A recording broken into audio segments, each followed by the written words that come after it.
I never imagined that something as simple as a cardboard box could end my illusion of what family means. But that's exactly what happened on Mother's Day. It started quietly. The sun was warm, birds were singing outside the kitchen window, and I was making coffee while my husband Frank read the paper. That's when the doorbell rang. A brown package sat on our porch, no name, no return address, just a generic shipping label with my name. "Happy Mother's Day," the delivery man said with a polite smile. Frank brought the box inside and set it on the coffee table. I thought maybe it was from Rachel, our daughter. She hadn't called yet, which stung more than I wanted to admit, but I still held out hope. Maybe this was her way of reconnecting. I leaned in to lift the lid, but Frank stopped me. His voice was low. "Don't open it." I blinked. "Why not?" He pointed to something I hadn't noticed, tiny holes, pinpricks along the sides of the cardboard. "Not torn, deliberate." "For breathing," he whispered. "Something alive is in there." A chill slid down my spine. That's when we heard it, a soft rustling, then a faint hiss. Not loud, but unmistakable. Frank took a step back and grabbed his phone. "I'm calling someone," he said, "right now." My hands began to shake. I didn't know what was inside that box, but I knew in my bones it wasn't a gift. It was a message, and I was afraid I already knew who sent it. As we waited for the police to arrive, I sat frozen on the edge of the couch, my eyes fixed on the box like it might move on its own. Every rustle made my heart race. But beneath the fear was something even deeper. A quiet ache. A question I'd been asking myself more and more in recent years. Where did I go wrong as a mother? Rachel wasn't always like this. When she was little, she was gentle, imaginative, curious.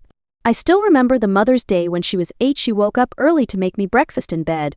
The toast was burnt, and the orange juice had too much pulp, but her proud little smile made everything perfect. I remember the way she used to draw pictures of the three of us holding hands, all smiling. I kept those drawings in my desk for years. But somewhere along the way, the drawings stopped. The questions turned into demands. And her smiles, they only came when she was getting her way. Frank and I did everything we could for her. When he lost his job at the factory during the layoffs, I picked up extra shifts at the school. I skipped lunches and sewed my own clothes just so Rachel could have the things her friends had. New shoes, ballet lessons, that summer camp in Vermont she begged for. Then came Eli. From the beginning I had doubts. He was charming, yes, but there was something slippery about him. He moved from job to job, always with a good excuse. Rachel called it ambition. I called it instability. And when the wedding came, Frank and I paid for everything. The venue, the dress, the honeymoon fund. We told ourselves it was love. Looking back, it felt more like an investment in a future that never came. After the wedding, the calls for help started. First it was a missed rent payment, then credit card debt, then Eli's startup that needed funding. Each time, the urgency grew. So did the guilt tripping. "You wouldn't let your grandchildren go hungry, would you?" Rachel would say, her voice thick with practiced desperation. And so we paid, again and again, until the requests became expectations, and expectations turned into entitlement. The snake in the box was just the latest escalation. I couldn't shake the feeling that I'd helped create this, that by always saying yes, by trying to keep the peace, I'd raised a daughter who no longer knew what boundaries looked like, who believed love meant control and that money was proof of love. And now, that same daughter had weaponized fear to get what she wanted. I turned to Frank and whispered, "We have to stop this, not just the snake, all of it." The snake didn't come out of nowhere. A week before Mother's Day, we had the argument that broke something in me a part one didn't realize was still trying to believe Rachel could change. She came over in the early afternoon, unannounced, like always. Eli trailed behind her, holding his phone and barely acknowledging us. Frank was in the den, paying bills. I was folding laundry on the dining table when Rachel walked in with a manila envelope in her hand, and an expression I knew too well calculated urgency. "Mom," she said without preamble, "it's time we talked about the inheritance." I froze. "What about it?" "You and Dad have enough saved. Why wait until you're gone to help us now?" The room felt colder. I placed the towel I'd been folding back on the pile and looked her in the eye. "Because it's not for now, it's for later. It's what we worked for so we could grow old with peace of mind." Rachel's smile tightened. "But we're drowning, Mom. I mean, Eli's business just needs a push, and Dylan's school tuition. Frank stepped in from the den, already knowing where this was going. He was holding a coffee mug. We've already helped, again and again. Rachel's voice rose. So you're just going to hoard money while your family suffers? I couldn't help it. I glanced at her designer handbag, her new nails, Eli's shoes that probably cost more than our monthly grocery bill. Suffer? I said softly. Rachel, you're not suffering. You're overspending. Her eyes narrowed. So this is what it is now, judgment? After everything we've done to stay afloat? Frank set the mug down hard. You mean after everything we've paid to keep you afloat? And then it happened. The mug tipped, shattered on the floor. Coffee splashed onto the rug I'd just cleaned that morning. The sound jolted us all, but it was Rachel's face so full of offense, not regret, that snapped me. You want to know what's sad? I said, my voice shaking. That I have to explain to my grown daughter why she doesn't have a right to our savings. You'll regret this, she snapped. When you're old and sick and need someone to take care of you, remember this moment. Eli added from the doorway, family takes care of family, Beverly.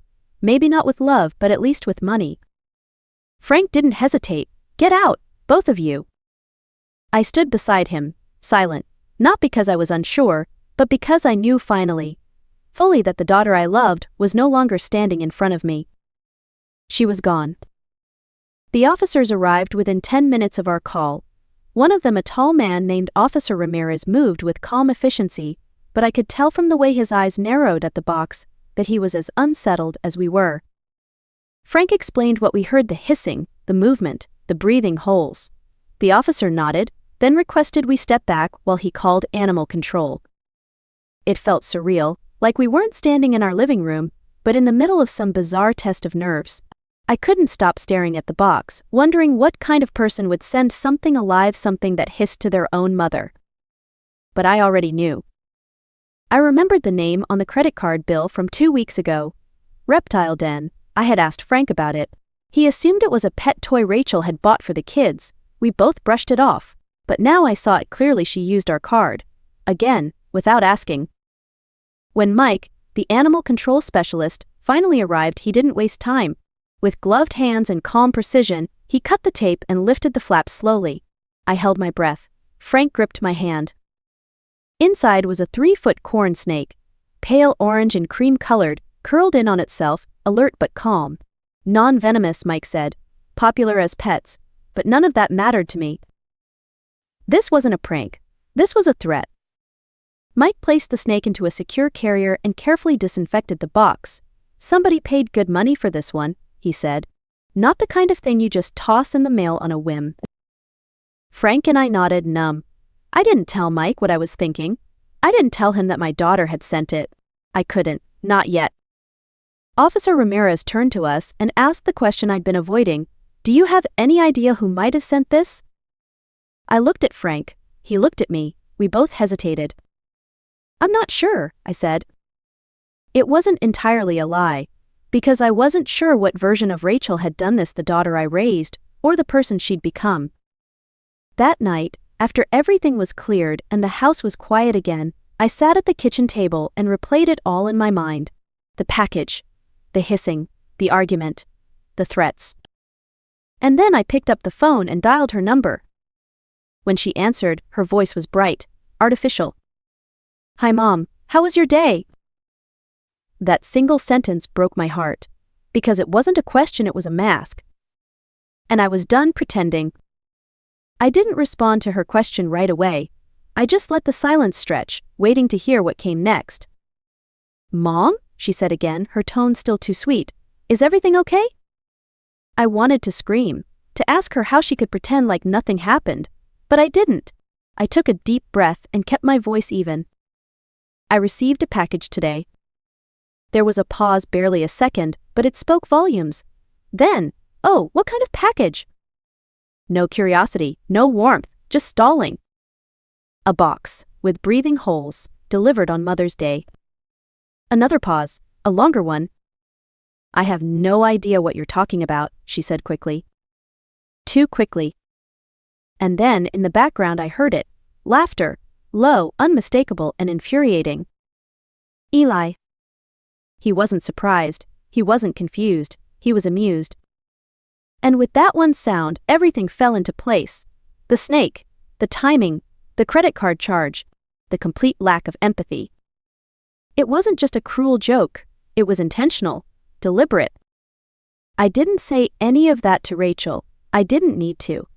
Instead, I said, I think it's best if we take a break from speaking for a while. Her voice changed instantly. The sweetness vanished. What's that supposed to mean? It means I'm done. No more money, no more last-minute bailouts, no more guilt. You're punishing me? For something I didn't even do? You did, I said softly. And even if you hadn't, your response tells me everything I need to know. Her voice became sharp. So this is it, you're just cutting me off. I didn't answer. Fine, she snapped. But don't expect to see Dylan or Maisie again. Ever. That used to work. That threat, she'd used it many times before. I'd always folded. But not this time. I said, if you're the kind of mother who uses her children as bargaining chips, then maybe it's better they don't spend time here. I don't want them to learn that love is conditional. The line went quiet. I can't believe you'd do this to your own daughter, she whispered. I can, I replied, because it's the first time I'm doing something for myself. Then I hung up the phone. I sat in the kitchen for a long time after that, staring out at the herb garden on the windowsill, letting the silence settle around me. Frank came in, poured us both a cup of tea, and said nothing. He didn't have to. We both knew that something had changed, not just in Rachel but in me. And I wasn't going back. The next morning, I called Linda Morrison, our family attorney for over 15 years. She'd helped us draft our wills, handle property transfers, and settle my mother's estate. But this was different. Beverly, she said, surprised to hear from me, you sound steady. I am, I replied, but I need to make sure I stay that way. Frank and I met with her that afternoon. I brought the documents, credit card statements, notes from the police report, and a printout of the animal control receipt. Linda read through everything with quiet focus. The further she read, the tighter her jaw became. She sent you a live animal, she asked finally. I nodded, as a warning, a message. Linda looked at us both. This isn't just financial dependency, it's psychological abuse. And you're not obligated to keep subjecting yourselves to it, not even for family. It was strange hearing those words out loud, strange and also freeing. We started with the will. I want to create an educational trust, I said, for Dylan and Maisie. I want them to be able to go to college, to have options, but I don't want a single dollar going through Rachel or Eli. Linda nodded. We can structure it so the funds are managed by an independent trustee. Disbursements only for documented educational expenses, no cash access, no loopholes. Perfect. Next, we removed Rachel as a beneficiary from everything else: our house, retirement accounts, savings bonds, even the safety deposit box. Every access point closed. Then Linda asked, do you want to file a restraining order? I hesitated. Would that make things worse? No, she said gently. It creates legal boundaries. Without them, you're vulnerable. Frank and I exchanged a look. Yes, I said, we want it. Linda pulled out a new folder and began documenting everything. Dates, quotes, threats, the incident with the snake. She wrote fast and efficiently, the way someone does when they've seen too many families pushed to their breaking point. When this is filed, she said, any further contact from Rachel or Eli becomes a police matter, not your burden.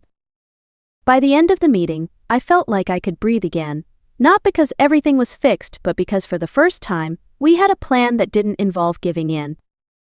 On the drive home, Frank reached for my hand. You did the right thing, he said quietly. I know, I whispered. I just wish it didn't feel like grieving someone who's still alive. That night, I didn't sleep much, not because I was scared, but because I was letting go. Letting go of the illusion, letting go of the guilt, letting go of the belief that love means saying yes, no matter the cost. It was time to redefine what love looked like. And this time, it started with saying no. They came the next morning. No call, no text, just the sound of tires screeching into our driveway, followed by angry footsteps up the walkway. Frank and I exchanged a look. We both knew who it was. The doorbell rang once, twice, then came the pounding. I opened the door. Rachel stood there, flushed and furious. Eli hovered behind her, arms crossed, his jaw tight. "We need to talk," she snapped. "I think we already did," I said, my voice calm. And I was clear. "You can't just cut us off like this," she hissed. "It was a joke. One little prank. And now you're acting like I'm some kind of criminal." I didn't flinch. Sending a live animal to someone's home isn't a prank. It's intimidation. Eli stepped forward. "Look, Beverly, you're blowing this way out of proportion. Kids need things. Rent is due. You're sitting on retirement money while your daughter is struggling." Frank appeared behind me, arms folded. "We're sitting on that money because we earned it. 35 years of saving. It's not a family ATM." Rachel's eyes narrowed. "Fine, but you'll regret this. You'll grow old and alone. And Dylan and Maisie? They'll forget you ever existed." Her voice was sharp, like a knife meant to wound. But I didn't bend. "If you teach them that love is a transaction, maybe forgetting us would be a kindness." They didn't expect that. For the first time, Rachel's face cracked, not with guilt, but confusion. "You're serious?" she whispered. "Yes," I said, completely. She turned, speechless. Eli muttered something under his breath I chose not to hear. Then they were gone. The door clicked shut behind me. And for the first time in years, I didn't feel like a mother being manipulated. I felt like a woman reclaiming her life. That evening, Frank and I sat together at the kitchen table. No noise, no phones ringing, no guilt hanging in the air. Just quiet. Outside, our neighbors' children played catch in their yard. I watched them through the window, wondering if Dylan and Maisie were doing something similar, if they missed us, if they knew how much we'd always loved them. Frank poured me a cup of tea and said softly, "You did the hard thing." I nodded. "It doesn't feel like victory. It feels like loss." He reached for my hand. "Sometimes they're the same thing." I thought about Rachel's threat about being forgotten, left behind. But the truth is, I had been forgotten long before I said no. I'd been replaced by my bank account, by what I could provide. And now I was just Beverly again, not a resource, not a safety net, just a woman who chose peace over obligation. Maybe that's the most powerful revenge there is. So if you're watching this, and you've ever been made to feel guilty for setting boundaries, know this, you're not alone. Love doesn't mean sacrifice without limit. And saying no doesn't make you cruel. Sometimes it's the kindest thing you can do for yourself. If this story resonated with you, I invite you to like this video, share it with someone who needs to hear it, and leave a comment below. Your voice matters here.